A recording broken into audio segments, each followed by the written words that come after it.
Hey, what's up, friend? This is my Condor roof nest tent. Let's get this bad boy open today and get it up on top of the car.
Okay, so we've got the tent engaged up on top of the car.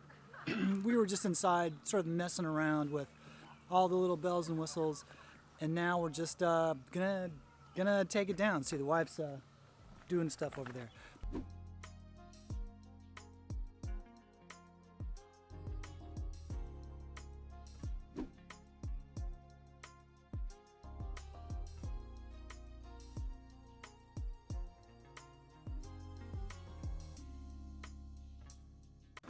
Okay, we got the tent down. It only took us like a half an hour. Basically what we figured out was pulling it back down, and I didn't have this any on video because it took a lot of time. I was using this plastic knife to be able to push up the fabric. When you would fold it down, the fabric would get sort of pinched in between. So this is a trick I learned a long time ago when I owned a Volkswagen bus, and you'd collapse the foldable top and the fabric would just kind of get pinched in between. So I just used this plastic knife to sort of push it back up. And then we spent some time here at the end working on these dudes here to get things to go down as far as we can, because it looks like we got a little bit of a rise here that we could probably work on a little bit more. So that's the roof nest unboxing and install. Thanks for watching this video. What a day. Camping soon, I hope. Take care. Bye.